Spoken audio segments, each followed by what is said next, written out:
Salut, dans cette vidéo, je vais te montrer comment connecter ta manette PS3 à un téléphone portable. Alors, c'est relativement simple comme procédé. Tout ce que tu as à faire, c'est de suivre les étapes que je vais te montrer. Alors, bien entendu, la première étape va d'abord être de faire les prérequis. Pour faire cette manœuvre, tu auras tout simplement besoin, en premier lieu, d'une manette, ensuite d'un téléphone compatible, notamment un Android ou un iOS, d'un câble USB qui va te servir pour la connexion si besoin, bien entendu, ou alors d'un adaptateur Bluetooth si nécessaire pour certains téléphones. Et enfin, tu auras peut-être besoin d'une application de configuration de manette pour Android, comme par exemple l'application Sysaxis Controller. Alors, première étape, tu vas aller dans les paramètres de ton téléphone.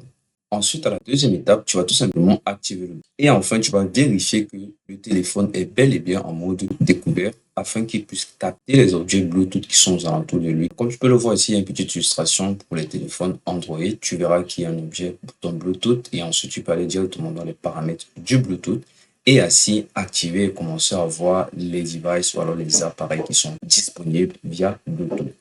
Ensuite, il va falloir préparer la manette PS3. Premièrement, tu vas allumer la manette PS3 en appuyant sur le bouton PS. Je précise que le bouton PS, c'est celui-ci, voilà, qui est situé généralement au centre de la manette. Tu vas ensuite laisser la manette s'allumer en mode veille. Donc, lorsque tu vas appuyer sur le bouton, tu vas laisser la manette s'allumer en mode veille et il y aura un petit clignotant au niveau des signaux rouges que tu constates ici. Lorsque cela sera fait, tu pourras faire une connexion sans fil via Bluetooth. Sur ton téléphone, tu vas tout simplement rechercher les appareils Bluetooth qui sont disponibles. Ensuite, une fois la manette PS3 détectée, tu vas tout simplement sélectionner dans la liste. Et lorsque tu auras sélectionné, tu pourras maintenant jouer grâce à ta manette PS3. Voilà, c'est tout pour cette vidéo. À la prochaine!